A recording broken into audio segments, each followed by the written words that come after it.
Ora bem, muito bom dia a todos.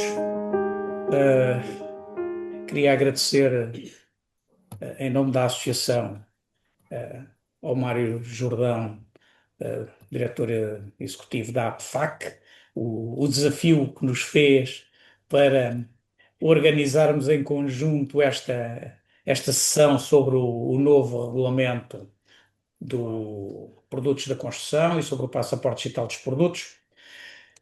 E agradecer em especial ao Engenheiro Pedro Meda, do Instituto da Construção Sustentável, da Faculdade de Engenharia da Universidade do Porto, eh, por mais uma vez se disponibilizar a trazer-nos as mais recentes informações sobre esta regulamentação e sobre aquilo que, no fundo, espera as empresas nos próximos tempos. Isto é uma matéria relativamente nova ainda, vai demorar algum tempo a entrar, algum tempo a implementar e, portanto, todas estas atividades são importantes.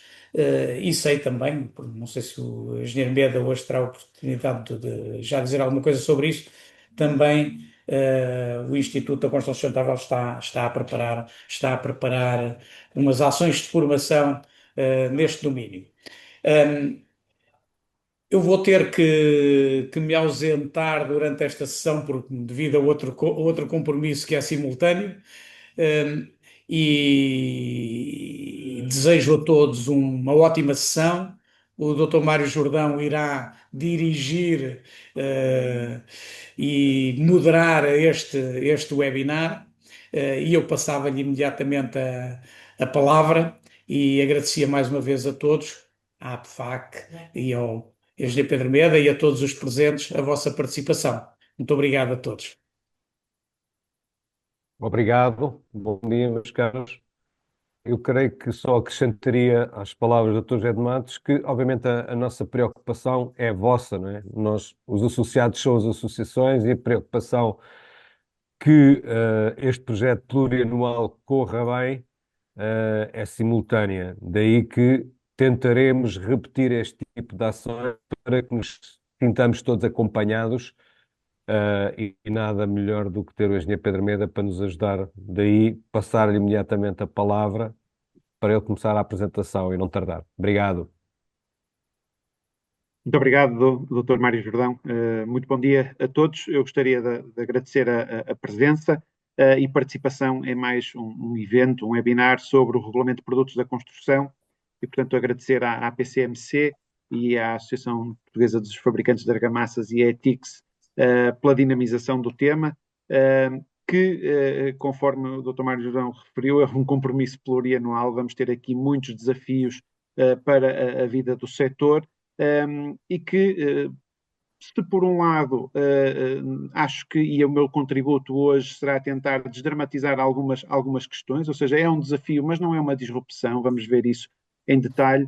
Por outro lado, ainda não está a ter a devida atenção por parte de muitos agentes, seja decisores, seja da cadeia de valor, e, portanto, bem-vindos. Espero que esta sessão seja, por um lado, produtiva e esclarecedora. Aproveito antes de iniciar, para referir que no final nós iremos depois disponibilizar a versão desta apresentação online, bem como a gravação, e depois perguntas e respostas que haja no final, coloquem no chat e nós tentaremos responder a algumas aqui, se não à semelhança do que aconteceu no passado, noutros eventos, nós depois faremos uma lista, uma compilação das questões e colocaremos juntamente com a apresentação, digamos, num local que depois conhecerão o link.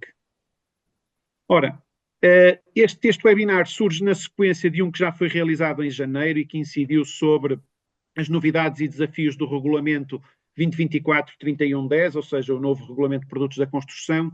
A sessão de hoje, embora vá ter alguns pontos que são comuns, não vai entrar tanto em detalhe, digamos, nas especificidades do regulamento. Poderão ver isso, digamos, na gravação anterior, que o link será partilhado, mas vamos olhar mais para uma envolvente global, ou seja, compreender porque é que estas alterações estão a surgir, qual é o seu enquadramento nas políticas europeias, quais são os objetivos, e depois focar muito na questão do passaporte digital dos produtos da construção digamos, para compreender como é que ele decorre, por um lado, do Regulamento de Produtos da Construção e, por outro lado, do Regulamento de Ecodesign.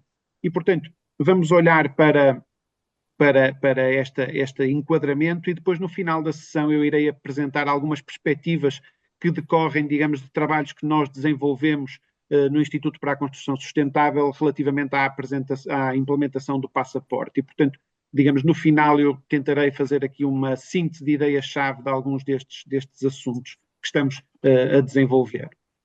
Começando rapidamente pelo enquadramento do tema, não é possível compreendermos as alterações e o porquê de tudo o que está a acontecer em termos regulamentares sem ter em consideração aquilo que é o Pacto Ecológico Europeu e o Plano de Ação para a Economia Circular. Portanto, estes dois documentos são estratégias transversais da Comissão Europeia que estão muito alicerçadas, digamos, como podemos ver nos pontos desta imagem, no tema da sustentabilidade e que servem de guias para um conjunto de ações que, digamos, são transversais a muitos domínios e setores nos quais se inclui o setor da construção e depois muito particularmente o dos materiais de construção.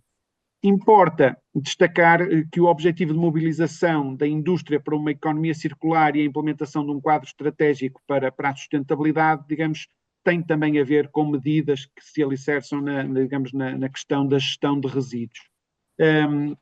Estes são alguns exemplos do enquadramento que temos de ter presente e este é o contexto que está na base, digamos, da atualização dos regulamentos e diretivas, como o da eficiência energética, o da ecodesign, o produtos da construção, o de gestão de resíduos ou mesmo os contratos públicos, apenas para, digamos, identificar e enumerar alguns. Um dos objetivos que é quantificável nesta estratégia é o da redução em 55% dos gases com efeito de estufa até ao horizonte de 2030. Tem prejuízo deste objetivo ter de ser alcançado através de um esforço conjunto que vai envolver muitos setores.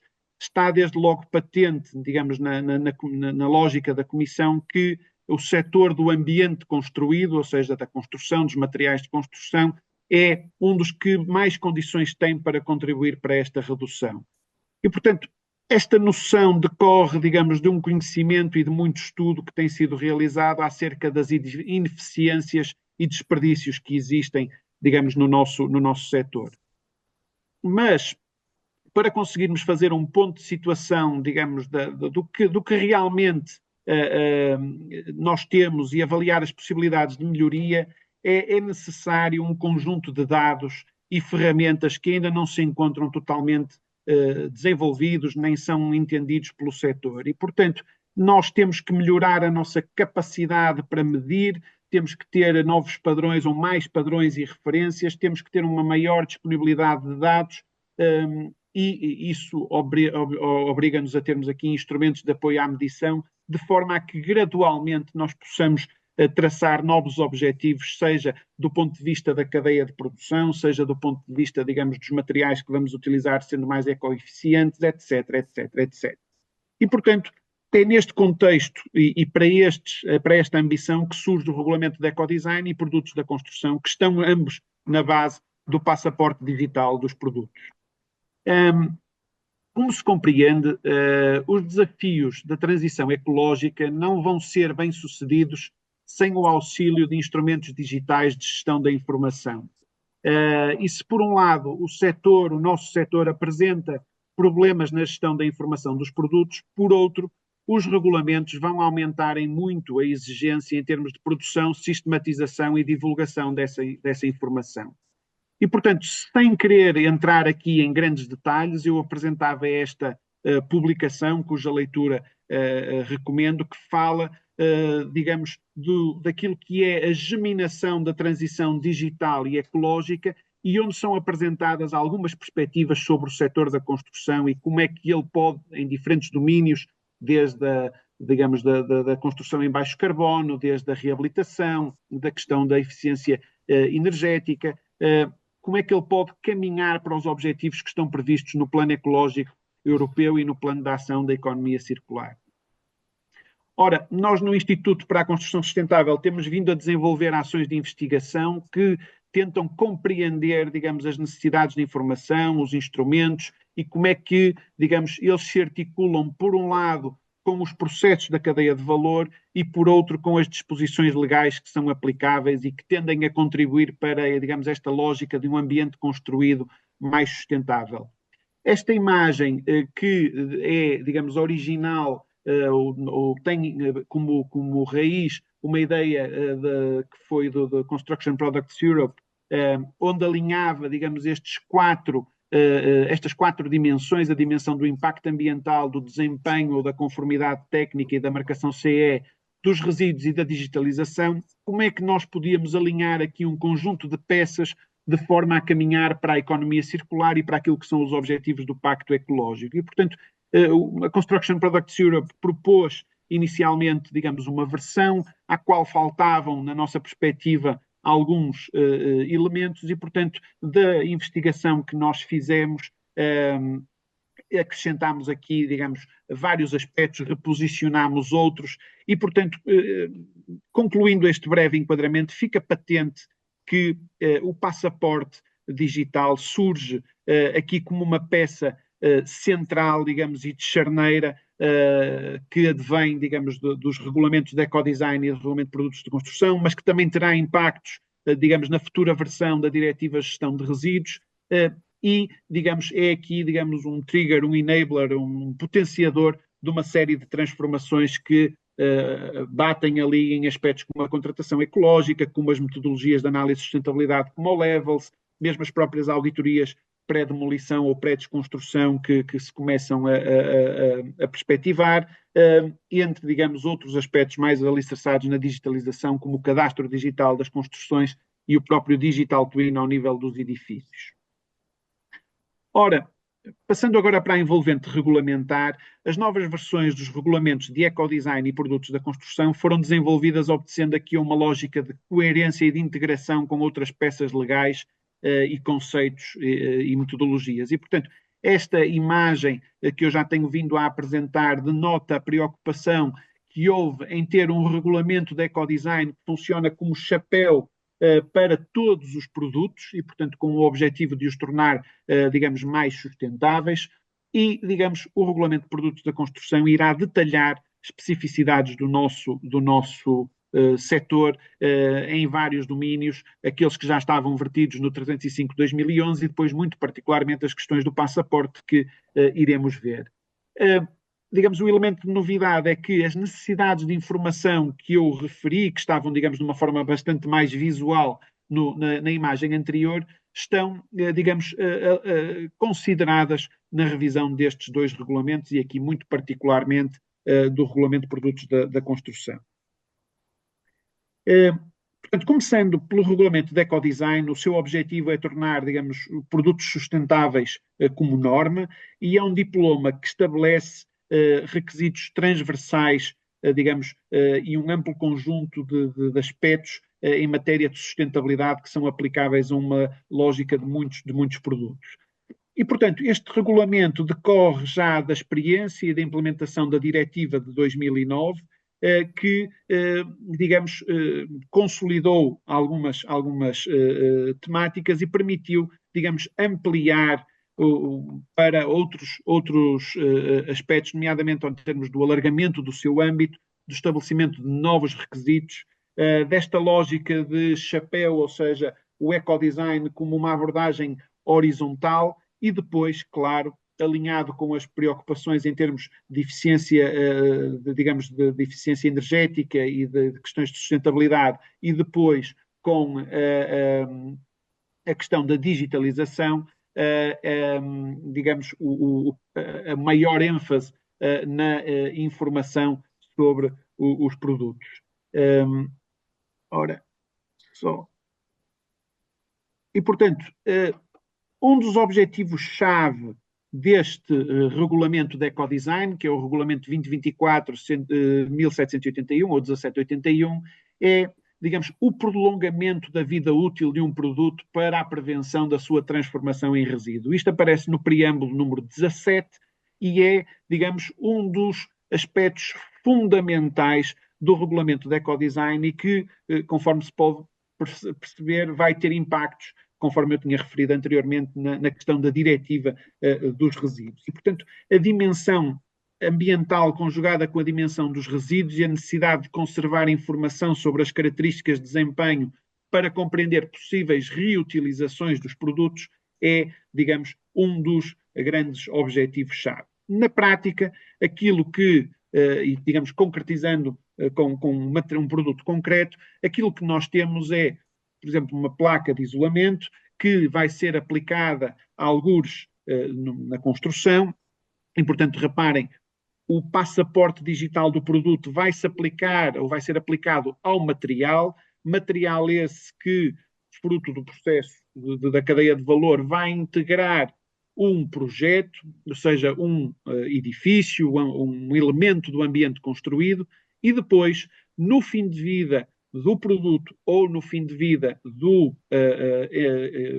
elemento construído, ele tende a ter que ser retirado e reutilizado, ou seja, preservando-se a sua cadeia de valor, a sua existência nas cadeias de valor, seja no setor da construção, passando a ser parte, digamos, de mesma função ou outra distinta, mas num outro projeto, ou, digamos, passar para um setor completamente distinto, onde fará na mesma, digamos, o papel de isolamento, mas neste caso, em vez de ser isolamento térmico para edifícios, seria isolamento térmico de carrinhas frigoríficas. É, digamos, um exemplo como muitos outros que podem, digamos, existir. Ora, este slide é bastante denso e, portanto, ele já foi apresentado anteriormente e eu repeti isto, portanto, digamos, a sua forma e conteúdo é bastante densa, mas ele foi elaborado pela Comissão Europeia para explicar como é que o regulamento de ecodesign vai funcionar como uma legislação de enquadramento para um conjunto abrangente de outras, os atos delegados, nos quais o regulamento de produtos da construção se insere, mas teríamos também o das baterias, o regulamento das baterias, que já foi publicado, o regulamento dos têxteis e, digamos, um sem número de outros atos delegados que serão publicados por setor nos próximos anos. Muitas, digamos, das alterações que estão implementadas na orgânica do novo regulamento de produtos da construção decorre desta necessidade de harmonização com o regulamento de ecodesign.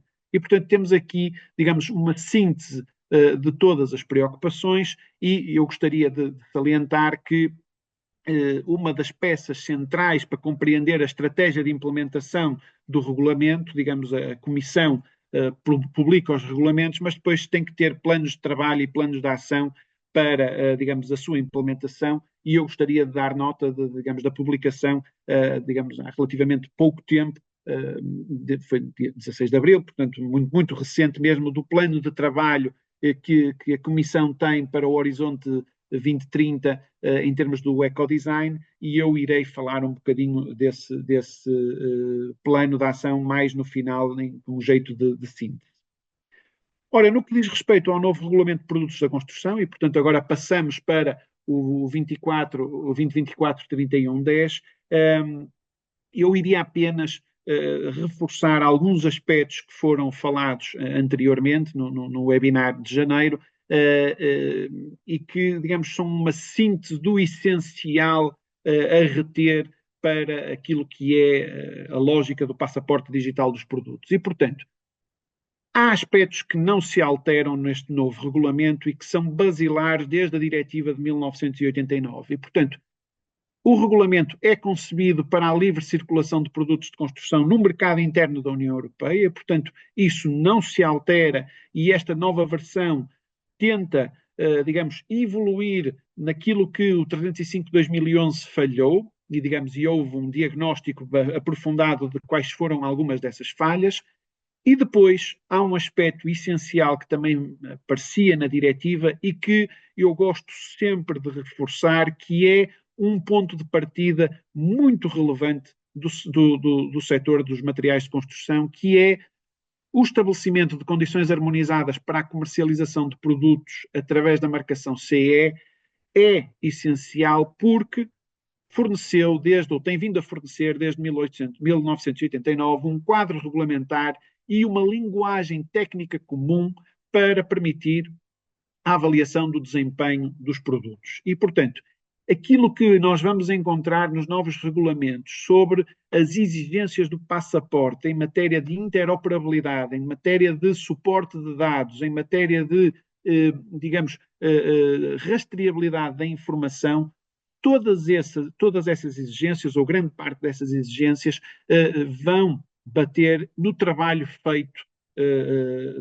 pelo setor da construção desde 1989, nesta questão da linguagem técnica comum.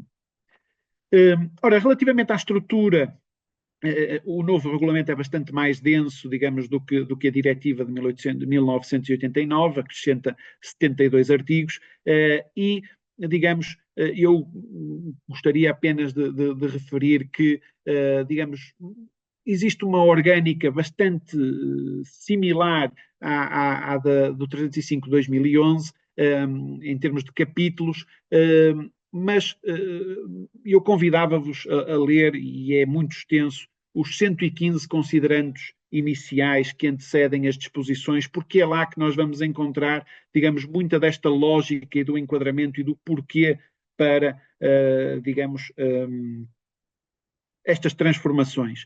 E, portanto, neste webinar eu vou focar apenas a parte que está relacionada com o passaporte digital dos produtos, mas se alguém quiser ver a apresentação de janeiro, portanto, ela está aqui, estes elementos, o QR Code e o link para, digamos, verem o webinar que foi específico sobre o regulamento de produtos de construção, nomeadamente as novidades e os desafios.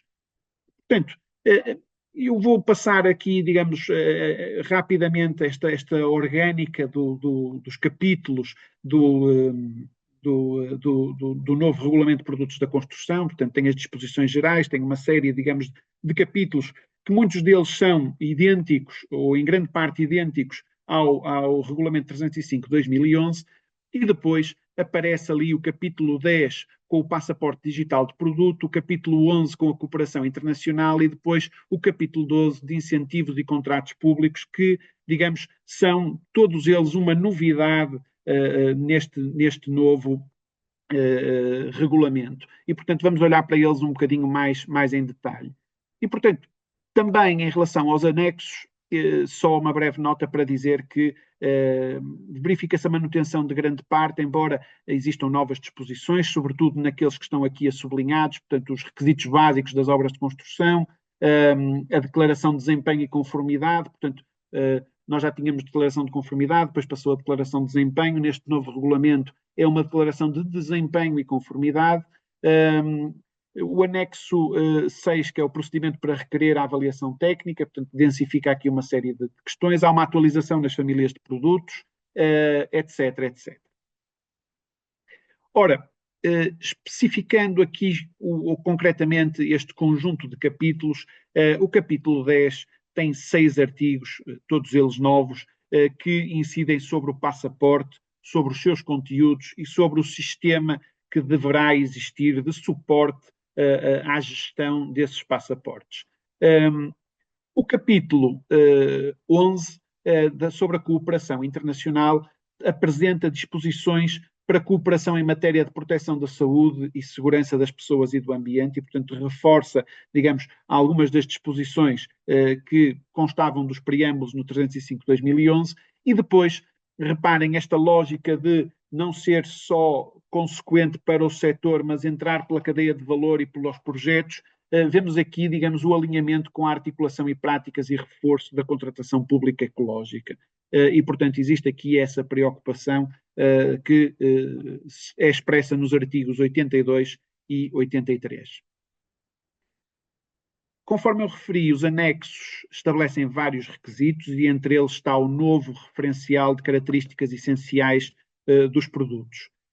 Como se pode observar, além do desempenho, o regulamento reforça como características essenciais as dimensões ambiental e de resíduos, e, portanto, elas aparecem ali, emissões para o ambiente exterior e utilização sustentável dos recursos naturais.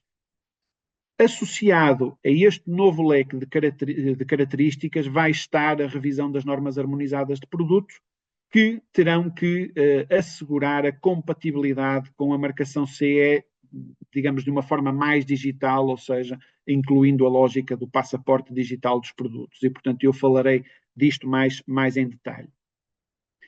Agora, uma nota importante é, conforme também se pode verificar, muitas das características essenciais mantêm-se portanto, digamos, isso é trabalho existente e que importa ser aproveitado o mais cedo possível neste processo de transição para o passaporte digital dos produtos.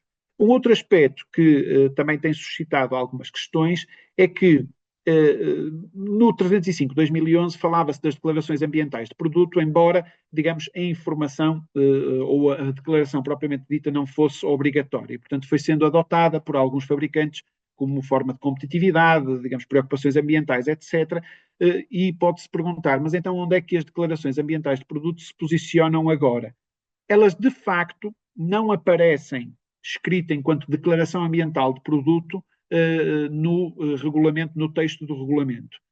Contudo, isso não quer dizer que os dados que hoje corporizam uma declaração ambiental de produto não sejam necessários para grande parte daqueles pontos que aparecem ali, digamos, no 7 e no 8. E, portanto, daqui resulta que muita da informação, e sem prejuízo de haver um plano de trabalhos que possa vir a clarificar isto, a perspectiva e a visão que temos é que muita da informação que hoje está prevista nas DAPs vai passar a ser obrigatória, digamos, no curto e médio prazo, como características essenciais dos produtos de construção, integrando, digamos, o passaporte digital do produto.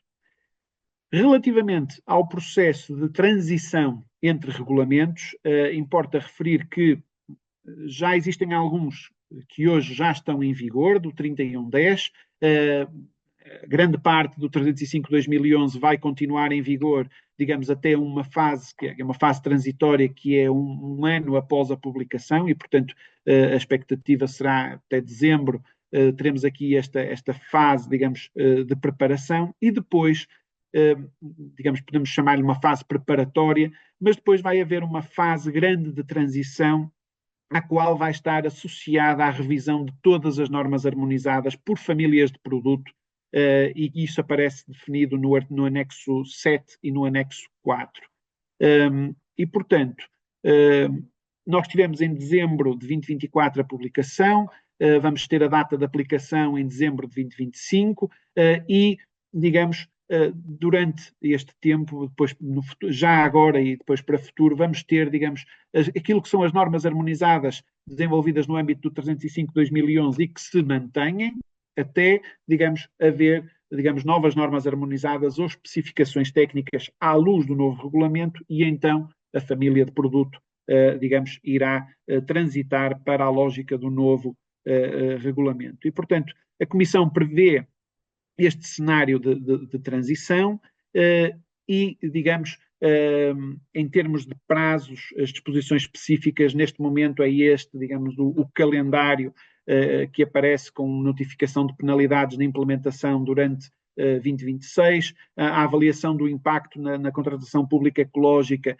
até final de 2026, ou seja, digamos, já temos que ter aqui, ou a expectativa da Comissão é que já existam algumas famílias de produtos que transitaram e, portanto, seja possível medir os impactos. Obrigatoriedade de declaração de indicadores de todos os indicadores ambientais, existe uma calendarização a partir de 2029, e depois, digamos, temos ali o fim de validade das DAI de acordo com o 305/2011, digamos, mais numa fase, digamos, posterior. Eu não queria ficar muito agarrado, digamos, a este calendário, porque ele poderá sofrer algumas alterações. Eu gostaria, acima de tudo, de olhar para esta fase preparatória que estamos agora, digamos, a viver, e que tem, digamos, alguns aspectos importantes e que vão, digamos, são decisivos para a forma como este regulamento vai entrar em vigor, seja numa lógica do que a União Europeia definiu enquanto política estratégica, seja na reação que o setor deve ter na forma de adoção deste regulamento. E, portanto, vai haver um ato delegado, este é o ponto de situação atual, vai haver um ato delegado de avaliação e verificação da sustentabilidade, que será, digamos, baseado na atual avaliação e verificação da regularidade e desempenho, que vai adicionar, digamos, classes horizontais, nomeadamente a questão do fogo e das substâncias perigosas. E, portanto, está a ser trabalhado neste momento pela Comissão digamos, um ato delegado que vai olhar para estes aspectos. Está também um ato de execução relativo ao novo formato das especificações técnicas europeias, das aprovações técnicas europeias, e, portanto, está também prestes, digamos, a ser concluído, porque vai ampliar aquilo que são os requisitos para as aprovações técnicas europeias poderem também elas incorporar o passaporte, ou serem incorporadas na lógica do passaporte. Existe aqui um trabalho que já está, digamos, a ser desenvolvido, que é o grupo de acervo do Regulamento de Produtos da Construção, que está, por famílias de produto, a transitar as normas harmonizadas, e está também, digamos, em curso o primeiro plano de trabalho de implementação do Regulamento de Produtos da Construção, que se espera que possa sair alguns durante, digamos, os próximos meses, até final do primeiro semestre deste ano. Concretamente, o passaporte digital dos produtos. O que é? A legislação, o regulamento de ecodesign refere, por exemplo, aqui no preâmbulo 32, várias vezes o que é o passaporte. É um instrumento digital e, portanto, digamos, não é uma metodologia, não é uma base de dados, é um instrumento digital que tende a disponibilizar informações ao longo de toda a cadeia de valor e, portanto, perceber quais são aqui os desafios desta cadeia de valor é importante. Tem que melhorar a rastreabilidade de um produto, tem que ajudar os clientes a fazer escolhas mais bem informadas, facilitar acesso à informação pertinente, ou seja, tem também que funcionar como, digamos, um fomentador da maior fiscalização e melhor fiscalização do mercado, ou seja, existe aqui uma série de aspectos que, digamos, estão atribuídos ao passaporte digital do produto no regulamento de ecodesign. No regulamento de produtos da construção, digamos, tendo em conta toda a envolvente de requisitos que são aplicáveis a um leque muito grande de produtos, digamos, o regulamento de produtos da construção, no preâmbulo 91, digamos, refere que existe um conjunto de aspectos mais específicos do setor que, digamos, requerem, digamos, um sistema de passaporte digital de produtos da construção, ou seja, as exigências que nós temos em termos da cadeia de valor requerem que exista, digamos, aqui um sistema de passaporte digital que deverá ser densificado, digamos, ao longo do tempo. E, portanto, eu irei falar um bocadinho sobre isso. Muito rapidamente, estes são os 5 artigos que constam do Regulamento de Produtos da Construção, ou seja, o sistema para o passaporte digital dos produtos, depois o passaporte digital dos produtos no artigo 76, com os seus conteúdos, que vai buscar muito ao que está, digamos, no Regulamento de Ecodesign, os requisitos gerais, a concepção técnica e o funcionamento, isto muito em linha com os artigos 10 e 11 do Regulamento de Ecodesign, os identificadores únicos e o registro do passaporte digital, também, digamos, em linha com o regulamento de ecodesign, neste caso com o artigo 12, e depois a utilização obrigatória e a adaptação técnica.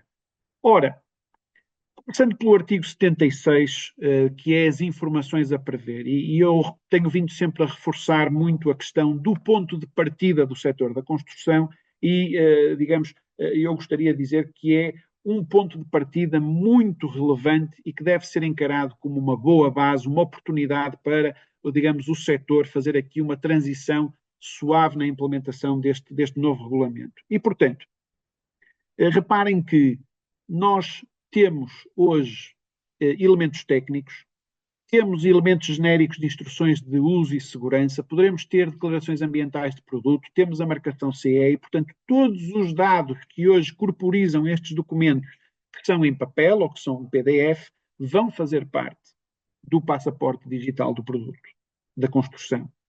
O que é que não sabemos ou não conhecemos ainda hoje na totalidade? Não temos um domínio ainda sobre os identificadores únicos, de produto do operador e da fábrica, embora, digamos, isso já exista, mas vai ser um novo sistema que irá entrar em vigor. A etiqueta poderá vir a ser aplicável, uma lógica de etiqueta energética poderá vir a ser aplicável a alguns produtos da construção, e temos aqui, digamos, o data carrier, ou seja, o identificador que nos permite o acesso aos dados e, portanto, ainda hoje isto não está definido. Mas, do ponto de vista da informação, tudo aquilo que os fabricantes hoje têm em PDF é informação útil que deve ser digitalizada e agrupada para fazer parte do tal sistema do passaporte digital. Ora, ao nível daquilo que são as características essenciais dos produtos e, portanto, muito relacionado com aquilo que aparece nas declarações ambientais de produto, a Comissão prevê para 2026 a adoção, digamos, de tudo o que tem a ver efeitos de alterações climáticas, total, combustíveis fósseis, biogénicos, etc. Para 2030, uma série de outros parâmetros obrigatórios para a generalidade dos produtos, ou seja, quem tem uma DAP já está, digamos, a cumprir, digamos, todos os objetivos, ou grande parte, ou já estará a cumprir grande parte dos objetivos que estão previstos como obrigatórios para 2032, e, portanto, para o horizonte de 2032, e, portanto, digamos que existe aqui, ao nível das características essenciais dos produtos, a nível ambiental, um faseamento da adoção, digamos, destes elementos. Ou seja, o que eu estava aqui a dizer anteriormente, se já existem elementos técnicos e se alguns dos fabricantes já têm declarações ambientais, elas farão todo o sentido que sejam incluídas desde já em uma informação que prepara o passaporte digital dos produtos da construção. Ora, falando agora do artigo 75, o sistema do passaporte. Este artigo estabelece linhas gerais para o sistema do passaporte, que tem como objetivo tal divulgação dos dados ao longo digamos, da cadeia de valor, e por isso, reparem, existem aqui uma série de ligações entre vários elementos que não devem ser para nós, digamos, todos assumidos como uma novidade ou como uma disrupção, e acima de tudo, a Comissão tem vindo a utilizar vários aspectos, tem vindo a testar vários aspectos que, digamos, pretendem servir de base para que agora, digamos, se dê este passo de uma forma mais consistente. E eu iria, digamos, buscar aqui alguns exemplos de coisas que já estão implementadas a nível europeu e que, digamos, corporizam aquilo que poderá ser o sistema do passaporte digital dos produtos, no caso do setor da construção.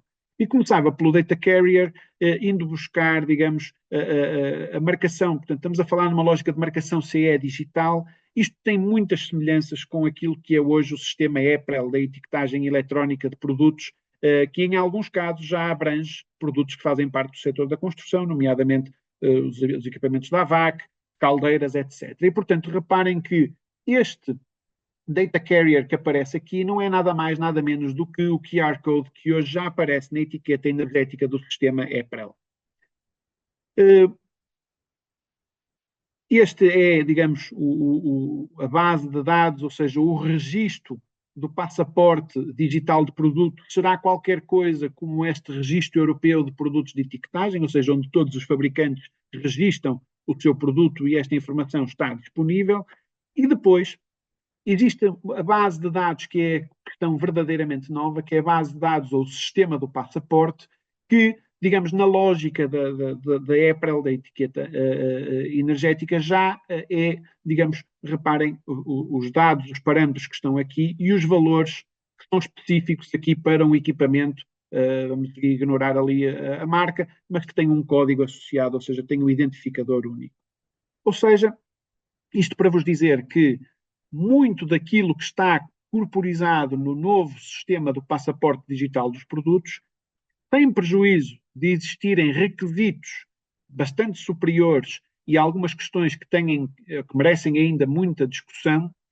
No essencial, o trabalho que terá que ser feito é muito, digamos, o de adequar aquilo que é hoje a marcação CE a esta lógica de mais digital e de declaração dos dados. Ou seja, nós vamos ter que ter uma estrutura de dados que é basicamente as normas harmonizadas a especificar as várias propriedades para cada família de produtos, e depois o fabricante será convidado a, digamos, identificar os diferentes valores e as unidades correspondentes.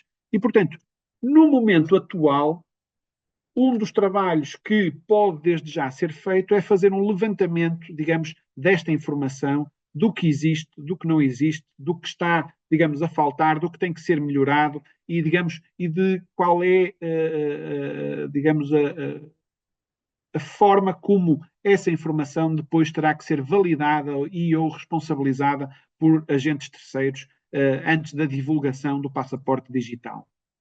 Portanto, reparem, isto é muito o que já existe e o que ainda está em discussão e eu queria, digamos, antes de entrar na síntese, referir que a Comissão preparou aqui um momento que é, digamos, a criação do passaporte digital dos produtos da construção de uma forma voluntária. Ora, o que é este passaporte? Este passaporte, e eu vou buscar aqui um exemplo de um projeto que nós desenvolvemos há algum tempo, e peço desculpa digamos, de apresentar aqui um caso concreto de uma empresa, mas aquilo que nós desenvolvemos no âmbito deste projeto, que se chama Growing Circle, foi criar passaportes digitais de produtos numa base de protótipo ou de prova de conceito, pegando naquilo que é a informação que os fabricantes têm hoje. E, portanto, aquilo que nós fizemos foi, digamos, digitalizar, recorrendo a alguns sistemas que hoje já existem e que poderão vir a suportar, digamos, o passaporte, poderão vir a corporizar o tal sistema do passaporte digital dos produtos. Nós quisemos fazer uma avaliação de, tendo a tecnologia, quão preparado ou não estão vários fabricantes para, digamos, integrar essa informação. Porquê é que são estes fabricantes e não foram outros? Porque nós trabalhamos numa lógica da economia circular e, portanto, era um projeto de reconstrução de um edifício e nós trabalhámos com a empresa de construção que tinha soluções técnicas, digamos, adquiriu materiais a fabricantes e, portanto, nós trabalhámos com esses dados, não consultámos de propósito na altura aos fabricantes, fomos só ver a informação que, do ponto de vista do empreiteiro, ele tinha acesso e de que ponto é que isso servia ou não para, digamos, o cumprimento dos requisitos daquilo que era um passaporte digital de produto, sendo que numa base voluntária é a informação que estiver disponível.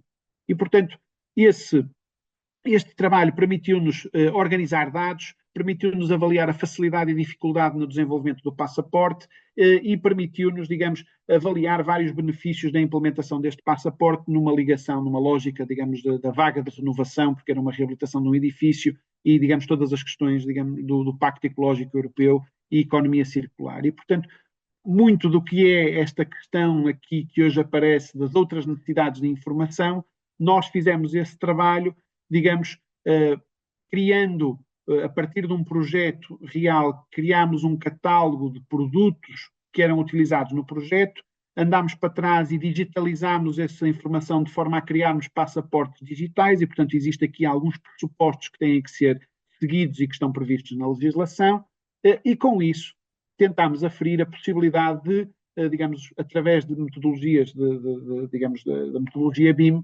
como é que nós poderíamos melhor avaliar, por exemplo, a eficiência energética, a análise de sustentabilidade de acordo com o Levels, mesmo uma auditoria de pré-demolição, etc, etc. E, portanto, foi esta a prova de conceito que nós fizemos neste projeto Growing Circle e que, digamos, os casos de estudo depois têm aqui o QR Code se quiserem consultar. Para concluir, eu queria apenas referir aqui o tal plano de ação da Comissão, que foi publicado no dia 16 de abril, e que tem aqui alguns aspectos. Portanto, existem novos produtos que vão ter aqui, digamos, um timeline bastante curto para a adoção, nomeadamente a parte relacionada com o ferro e o aço e as ligas de alumínio. E, portanto, há aqui, digamos, uma força da Comissão em dar prioridade a estes produtos, porque são aqueles que no seu processo, digamos, está identificado que produzem mais CO2 ou têm uma pegada maior. Os produtos cimentícios também aparecem a seguir e, portanto, vão ter essa prioridade. E, reparem, ao nível dos requisitos horizontais, nós temos ali a reparabilidade e o potencial de reciclagem e a incorporação de elementos reciclados como características que os produtos deverão divulgar, digamos, num horizonte relativamente curto. Queria também ainda referir aqui este ponto 4.2, que tem a ver com a prevenção da destruição de produtos que não são vendidos. E, portanto, existem vários projetos já que olham para estes, digamos, restos de coleção e de que forma é que que se pode prevenir a sua transformação em resíduo e incorporação na cadeia de valor, nomeadamente nos projetos. E, portanto, está neste momento, digamos, a ser trabalhado este aspecto que não foi, digamos, tido em consideração, mas que, no caso do setor da construção, é muito relevante e nós já temos, digamos, alguns projetos a nível internacional muito interessantes a demonstrar como é que esta informação ou como é que estes processos devem ser encarados. Ora, e por fim, apenas, digamos, uma nota, como o Dr. José de Matos disse no início, nós estamos neste momento a arrancar com uma ação de formação, digamos, relativamente curta, estamos a falar de um dia, mas que tem como objetivo explorar ao detalhe todos estes aspectos que é impossível, digamos, numa apresentação relativamente curta, detalhar e, portanto, a nossa expectativa com esta formação, digamos, é dar o contexto envolvente e trabalhar, termos tempo para discutir os passos para a implementação do passaporte digital dos produtos. E, portanto, é uma formação que neste momento tem uma data agendada para dia 21 de maio, portanto, nós já estamos a receber inscrições. Toda a informação está, digamos, neste link, que depois poderão consultar, e também no site do Instituto para a Construção Sustentável encontram lá esta informação e todas as condições. Portanto, trata-se de uma formação acreditada e, portanto, sem mais delongas, peço desculpa se me estendi um bocadinho mais do que era suposto, gostaria de agradecer a atenção dispensada, pronto, e referir que, digamos, tudo isto é apenas um curto resumo daquilo que nos espera, e gostaria de reforçar aqui a necessidade de começarmos a pensar seriamente nesta questão da implementação voluntária do passaporte digital, porque o setor da construção, ao contrário do que acontece muitas vezes, pode assumir aqui uma posição de liderança nesta transição. Muito obrigado.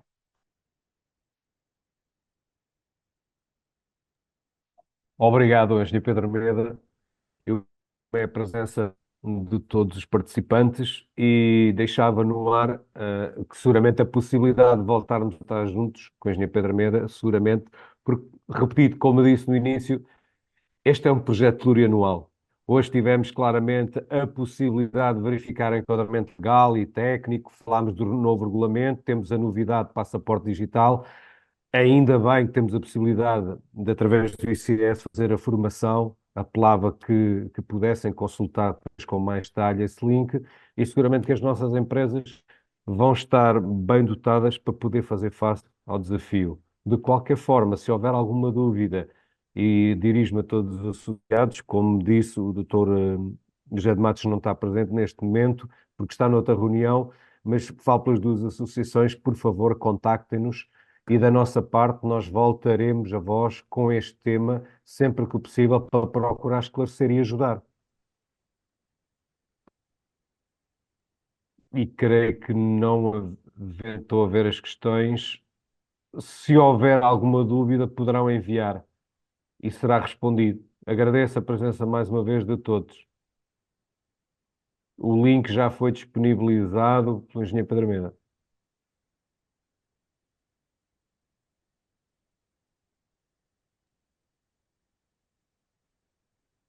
Dr. Mário Jordão, se calhar eu iria pegar aqui na pergunta que a Maria Eugénia Sim. Nunes colocou, para tentar dar aqui a resposta possível.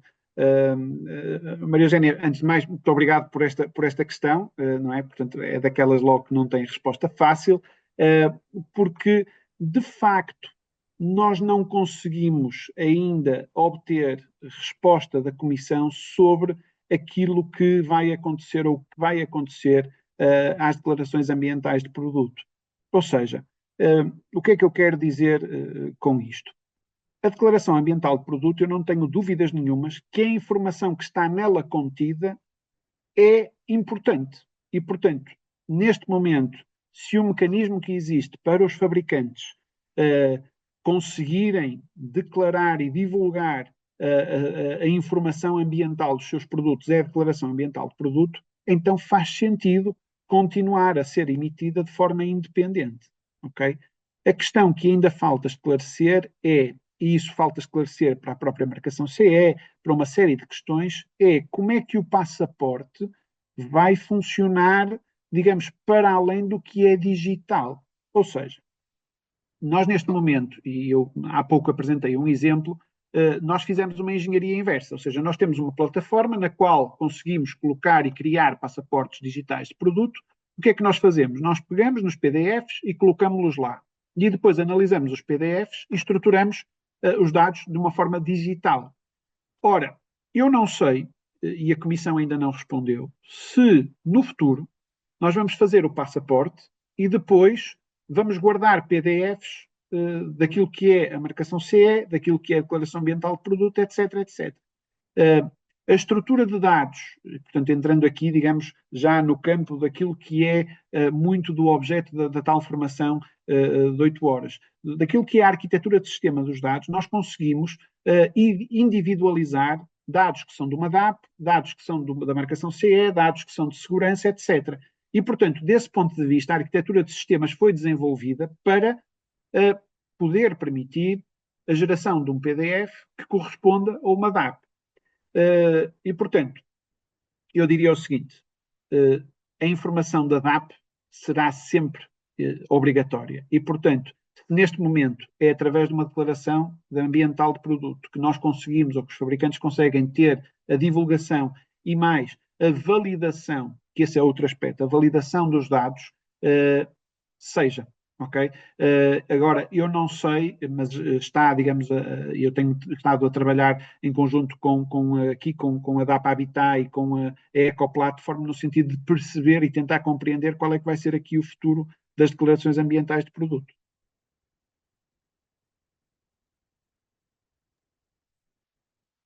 Neste nível, Pedro, mais uma questão abaixo. Estava aqui a ver, ou seja, Rita Tobin. colocar as questões posteriormente, já agora só qual o contacto. O contacto está na apresentação. Portanto, na apresentação tem lá o meu e-mail e também podem procurar no LinkedIn e colocar as questões. A Rita Tuvim estava a perguntar, as DAP terão de ser verificadas por organismo notificado do sistema 3+. Sabemos qual é o organismo notificado. Bom, nós sabemos que os sistemas vão sofrer alterações. Existirá um ato delegado que irá referir quais é que vão ser, digamos, essas alterações. E, portanto, neste momento, ainda não existe essa informação. A expectativa é que até dezembro essa informação seja, que é a altura em que entra, digamos, o regulamento em vigor, essa informação seja clarificada. Okay? Mas neste momento ainda não temos, ainda não se sabe qual é que será o organismo notificado.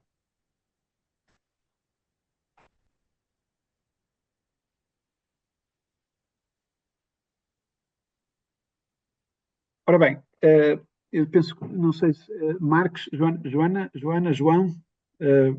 Marques, coloca a questão, o modelo do passaporte digital que nós utilizamos no projeto piloto está perfeitamente definido. Sim, a questão é, portanto, está perfeitamente definido na sua arquitetura, não nos dados que pode suportar. Isso é perfeitamente evolutivo e é um aspecto importante quando nós estamos a falar do passaporte voluntário, que é, eu hoje tenho um conjunto de dados coloco-os, digitalizo-os, amanhã vou ter outro conjunto, amplio, etc, etc. E, portanto, até existir uma norma harmonizada que me diga que os parâmetros são aqueles, eu posso criar um passaporte voluntário com a informação que tenho, ok? Depois, todos os fabricantes vão seguir o mesmo modelo? Ou essa é uma questão também extremamente importante e interessante. O artigo 75 refere que a Comissão terá que publicar um ato delegado onde vai explicar qual é que é o sistema de gestão do passaporte. E esse sistema pode ser centralizado, como acontece na EPREL, ou seja, todos os fabricantes utilizam o mesmo sistema, ou poderá ser um sistema descentralizado onde vários prestadores se posicionam para, digamos, apresentar digamos, as suas ferramentas, o seu sistema do passaporte. E, portanto, eu diria, indo aqui numa lógica de analogia, o sistema centralizado será muito parecido com o EPRA, o sistema não centralizado será muito parecido com a contratação pública eletrónica, a forma que nós temos a trabalhar em Portugal com as várias plataformas. Ainda não está selecionado. Nós temos vindo, o ICS tem vindo a trabalhar com vários potenciais prestadores de serviços que têm plataformas idênticas e com eles temos vindo a estudar, digamos, estes vários protótipos e, portanto, digamos, existe uma definição, mas ainda não temos a solução e existem, digamos, várias players que estão preparados, seja qual for, está bem? Entretanto, conforme referi, no final da sessão, depois a APFAC e a APCMC enviarão um e-mail com o link da gravação e com o link para download da apresentação, está bem? Entretanto, a Sara Caldas colocou aqui uma questão, portanto, ainda não estão definidos critérios que devem ser colocados no passaporte por tipologia de produto. O que é que eu quero dizer com isto, Sara? Por um lado, sim, porque nós hoje já temos normas harmonizadas de produto de acordo com o Regulamento de Produtos de Construção e, portanto, quando eu refiro que esse é um bom ou é um excelente ponto de partida que o setor tem comparativamente com outros, é porque eu não antevejo que haja alterações significativas no sentido de retirar as características dos produtos que são declaradas hoje já ao abrigo das normas harmonizadas de produto. E, portanto, essas, se me perguntassem, se me dissessem, eu quero aplicar, eu quero fazer um passaporte voluntário, essas são o ponto de partida. Claro que depois pode haver alguma alteração menor na forma de cálculo, etc. Não saberemos, mas digamos, mas aí é uma alteração cirúrgica, é retirar uma propriedade e adicionar outra. E o passaporte estará a funcionar numa nova versão, ok? E, portanto, esses já estão, os parâmetros ambientais também já estão, e, portanto, só isto já é, digamos, uma grande evolução. Tomara que nós conseguíssemos ter isso digitalizado, ou seja, se nós tivéssemos na implementação do regulamento, ter passaportes voluntários de uma grande quantidade de fabricantes, seria muito importante. Já agora, há aqui uma nota que é a Comissão tem uma lógica de famílias de produtos e, portanto, pode demorar algum tempo, por exemplo, até aos produtos do ETICS, portanto, a Aprovação Técnica Europeia 004, ser trabalhada para a lógica do passaporte.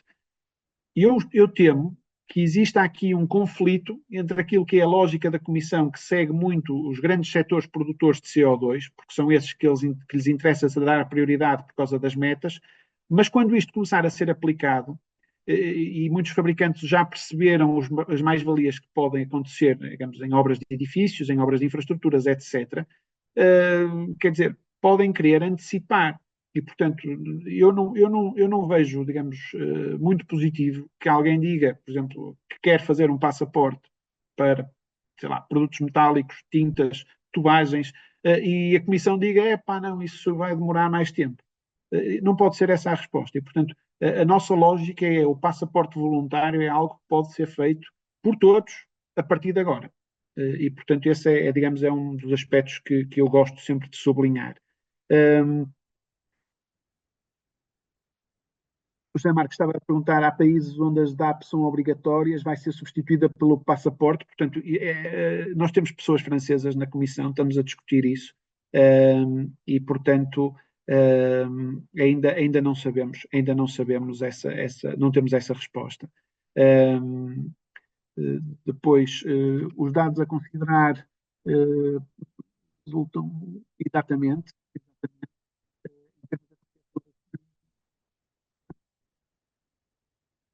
como Luís, não sei se percebi aqui, em termos de começar a desenhar as nossas fontes de informação, o que é que quer dizer com estas fontes de informação? Desculpe, não entendi. Se calhar pode abrir o microfone.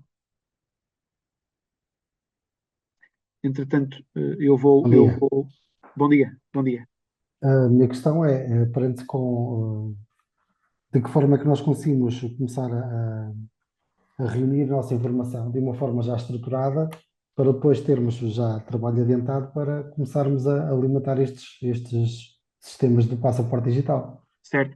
o Instituto para a Construção Sustentável, tem estado a trabalhar com vários fabricantes em que faz um levantamento e um diagnóstico dessas prioridades. E, portanto, trata-se muito de tentar, por exemplo, no caso de um fabricante de produtos de construção, não sei se é o caso, assumo que sim, aquilo que nós fazemos é tentar varrer com os departamentos todos os dados que possam ser importantes do nosso conhecimento possam vir a fazer parte do passaporte digital. E, portanto, nós temos feito esse trabalho, digamos que é levantamento e diagnóstico de tudo o que existe, compreensão do que não existe e avaliação com as empresas da facilidade. Portanto, nós temos um diagrama, digamos, que lá está, que eu apresento na formação, digamos, da facilidade, complexidade, avalia em duas dimensões para ajudar estrategicamente a empresa a perceber o que é que já tem e o que não tem e o que é que, digamos, qual é o investimento associado àquilo para ter aquilo que ainda não tem em termos de dados.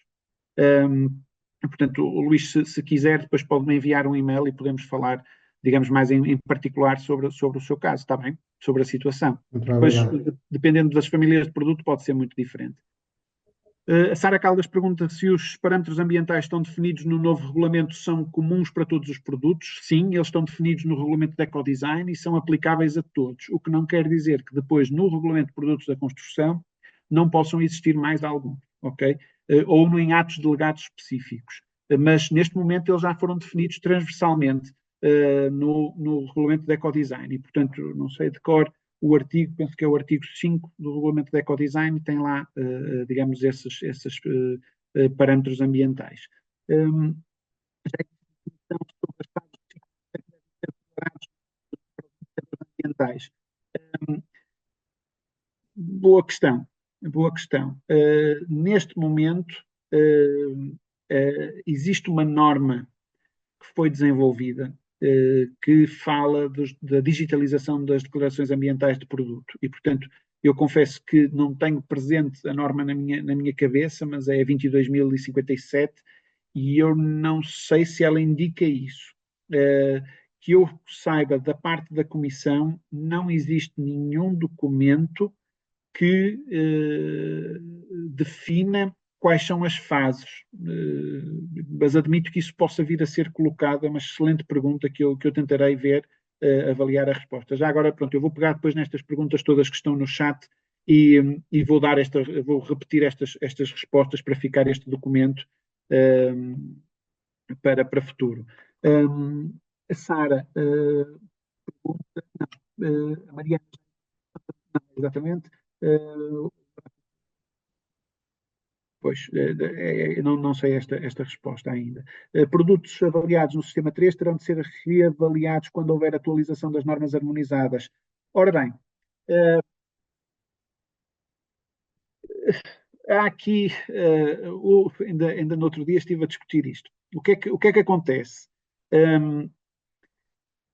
Há uma preocupação muito grande da Comissão sobre os custos que isto pode ter. E, portanto, há também uma preocupação grande da Comissão em podermos aproveitar ao máximo aquilo que já existe hoje. E, portanto, eu admito que produtos que sejam avaliados no Sistema 3, se as disposições do Sistema 3 se mantiverem inalteradas, que, digamos, seja possível manter, digamos, os dados que já estavam declarados.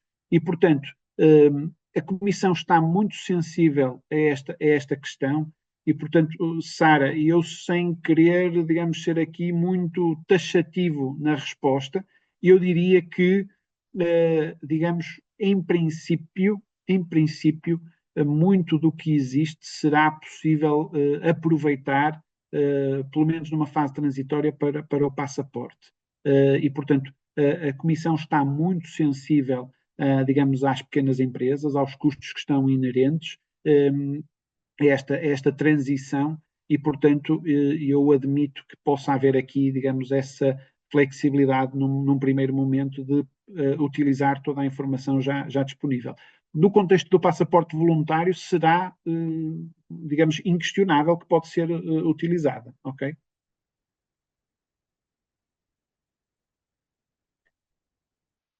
E, pronto, muito obrigado por todas as questões. Vejo que a audiência se manteve, digamos, em níveis ainda elevados, o que revela o interesse da temática e, portanto, resta-me renovar os agradecimentos pela vossa presença, pelo vosso interesse. Espero que, digamos, esta jornada tenha sido útil e, portanto, e agradecer à PCMC e à APFAC, ao Dr. Mário Jordão, esta oportunidade, digamos, e a persistência positiva em termos este webinar que realmente é algo que vai ser plurianual, mas muito plurianual e que importa. Muito obrigado. Muito obrigado. Obrigado, caro engenheiro Pedro Meira. Tivemos um recorde de 164 participantes, portanto, muito bom. Eu vou deixar os votos para que possamos juntar-nos com estes participantes e outros mais numa próxima ocasião e mantemos em contacto. Muito bem. Muito obrigado. Obrigado a todos. Adeus. Uma boa semana.